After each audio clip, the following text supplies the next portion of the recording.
Muito bem, seja bem-vindo, querido amigo, amiga, à nossa sala de estudo online. É sempre um prazer ter aí você do outro lado e saber que você está comprometido para, mais uma vez, estudar um tema especial da Palavra de Deus. Hoje é o 11º tema. Hoje vamos falar sobre salvação pela graça. Isso mesmo. Como é que era a salvação lá no Antigo Testamento e como é que é a salvação hoje, né? E se mudou, e quem é a graça, o que eu devo fazer para ser salvo pela graça. Essas e outras questões estaremos aqui estudando sobre a luz da palavra de Deus. Eu quero te convidar agora para orarmos ao Senhor. Pai bendito, Deus eterno, suplicamos a presença do Espírito Santo nesse momento para nos dar entendimento da tua palavra e colocar em prática em nome de Jesus. Amém. Muito bem, vamos começar já entendendo como era a salvação lá no Antigo Testamento, como é que se dava a salvação no Antigo Testamento. E para isso vamos lá para o livro de Gênesis, capítulo 6, tá? Versículo 8. Logo no primeiro livro da Bíblia aí, você sabe, capítulo 6, versículo 8, que nos diz assim: Porém, Noé achou graça diante do Senhor. Marca aí a palavra graça. Agora vamos ler aqui no livro de Gênesis, capítulo 15, versículo 6. Diz assim: Abraão creu no Senhor, e Deus considerou Abraão justo por causa da sua fé. Marque aí a palavra fé, tá? Já no livro de Salmos, capítulo 6, versículo 4, temos também ali um texto muito precioso que eu quero compartilhar também com você para nós podermos compreender este assunto neste momento, que diz: Volta-te, Senhor, e livra a minha alma, salva-me por tua graça. Então, nós, lá no Antigo Testamento, como era a salvação? A salvação era pela graça. A salvação sempre foi pela graça. Veja umas duas palavrinhas que nós aqui destacamos: graça e fé. Essas duas coisas andam juntas. A Bíblia diz que sem fé é impossível agradar a Deus. Eu digo ainda, sem fé é impossível você ser salvo pela graça. Porque é a fé que te dá essa certeza de aceitar a graça. É somente pela fé. Então, lembre-se, no Antigo Testamento sempre foi pela graça a salvação. Aí você pode estar se perguntando, mas existiam os sacrifícios, existia lá o santuário, as pessoas faziam sacrifício todos os dias, e lá, como é que se fazia? E o que representava tudo aquilo? Aquilo ali representava o sacrifício de Cristo, representava de que um dia ele viria como sendo o verdadeiro cordeiro que iria derramar seu sangue para então perdoar o meu e os seus pecados. Enquanto esse dia não chegava, a manifestação da graça era revelada através do sacrifício diário ali no santuário.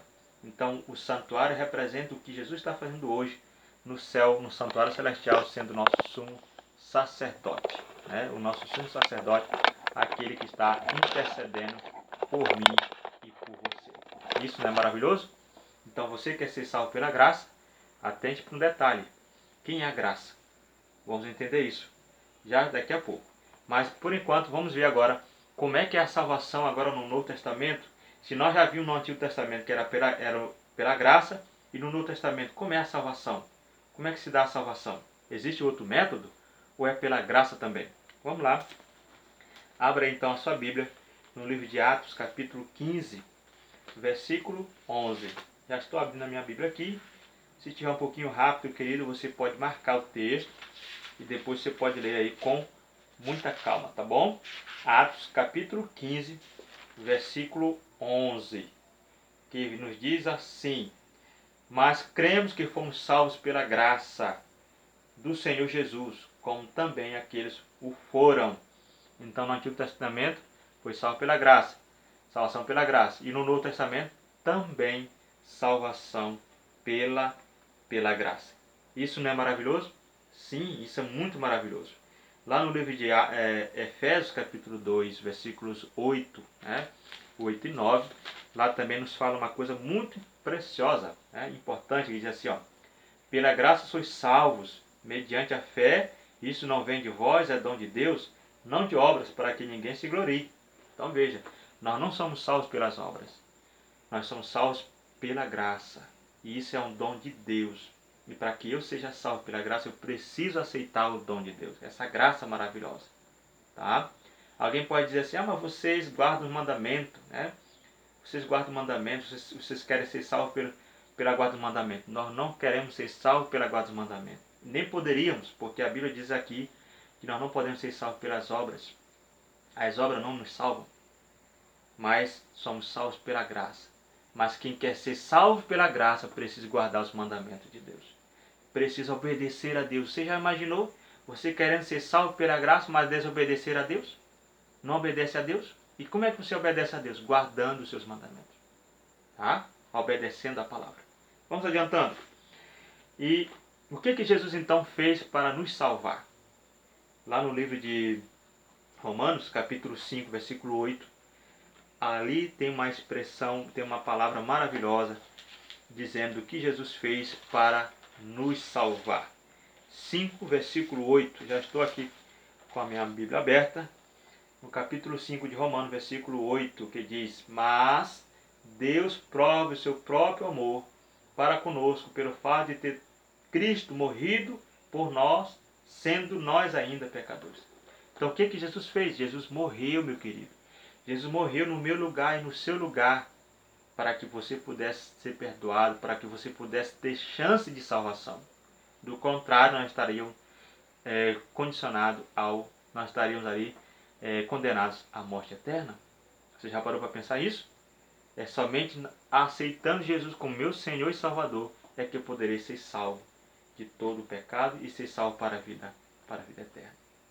E continuando, Hebreus capítulo 9, versículo 22, nos diz também algo interessante com relação ao que Jesus fez para nos salvar. Versículo 22 do capítulo 9 diz assim: Com efeito, quase todas as coisas, segundo a lei, se purificam com sangue, e sem derramamento de sangue não há remissão. Você entende aqui uma coisa? Por que era feito o sacrifício lá no santuário terrestre, no Antigo Testamento? Porque era necessário derramamento de sangue.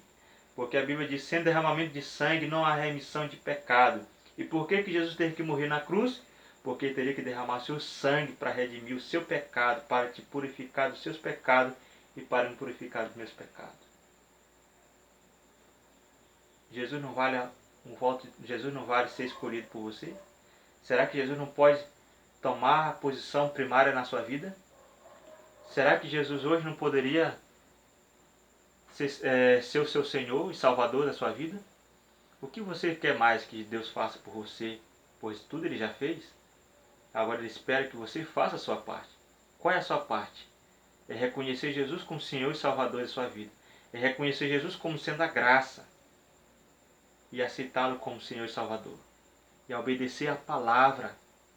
Não ficar ouvindo vozes, assim diz o pastor, assim diz o padre, mas assim diz o Senhor. É você aceitar a palavra de Deus como ela sendo a única regra de fé. Porque aqui está toda a verdade, na palavra de Deus. E o que eu preciso fazer para ser salvo? Lá no livro de Atos, capítulo 16, 31, diz, eu preciso crer. Atos 16, 31 diz, eu preciso crer no Senhor. Crer no Senhor Jesus, e Jesus será salvo tu e tua casa. Eu preciso crer, meu querido.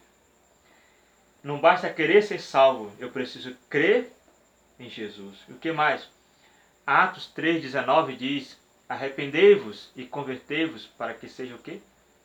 Cancelado, perdoados os vossos pecados. Eu preciso arrepender. O que é arrependimento? Arrependimento é abandono do pecado, é mudança de vida. Se eu estou praticando o pecado, eu preciso abandonar esse pecado, eu não preciso deixar de fazer isso, de cometer esses pecados. E agora, lá no livro de 1 João, capítulo 1, 9, diz, se nós confessarmos os nossos pecados, o Senhor Jesus ele é fiel e justo para nos perdoar de todo pecado. Veja só, eu preciso confessar meus pecados para Deus. Não é ao homem, mas a Deus eu preciso confessar meus pecados. Porque só Ele pode perdoar meus pecados. E agora um outro ponto importantíssimo que nós precisamos também fazer para sermos salvos pela graça. Lá no livro de Mateus capítulo 19, versículos 16 e 17 diz que eu preciso guardar os mandamentos de Deus. Eu preciso guardar os mandamentos. Aí alguém pode dizer do outro lado, mas aí você não está falando que precisamos, somos salvos pela graça, e você agora está dizendo que preciso guardar os mandamentos. Por que eu preciso guardar os mandamentos? É por uma razão muito simples, amigo. Nós não somos salvos por guardar mandamentos. Mas se nós queremos ser salvos pela graça, nós precisamos obedecer a palavra de Deus. Nós precisamos obedecer, guardar os mandamentos de Deus. Porque de que outra forma você estará demonstrando obediência a Deus, demonstrando amor a Deus, se não for guardando os mandamentos de Deus? Porque é dessa forma que Deus chama a nós. Deus diz, se nós quisermos demonstrar amor a Ele, é guardando seus mandamentos. João 15:14. Então, obedecer os mandamentos de Deus. Outro ponto fundamental também e importante é o último ponto. No livro de Mateus Marcos 16:16, que vai dizer o quê? Quem crê e for batizado será salvo. Quem, porém, não crê será condenado. Então eu preciso ser batizado, eu preciso me batizar. O que é o batismo, querido? O batismo é uma demonstração pública da aceitação de Jesus Cristo na minha vida. Aí você, mas eu preciso dizer para as pessoas, eu preciso mostrar para as pessoas que eu aceitei Jesus? Por que não? Você, quando casa, você não disse para ninguém que casou? Claro que diz. A sua família toda inteira sabe, seus amigos todos passam a saber que você casou. Até mesmo quando você está namorando, você não diz para os seus amigos que você está namorando? Pois é. E por que não você não pode dizer para as pessoas que você aceitou Jesus Cristo? Que você se batizou e aceitou Jesus Cristo? Pois é. Se você não faz assim, você o nega. E a palavra de Deus, todo aquele que me nega, também o negarei diante do meu Pai. Se você não aceita Jesus como Senhor e Salvador da sua vida, você não poderá ser salvo. Não é que o batismo vai te salvar, mas é o processo. O batismo está dentro do processo da salvação, que é a graça. E agora, finalmente, lá no livro de Mateus capítulo 24, versículo 13, vai dizer: quem perseverar até o fim será salvo.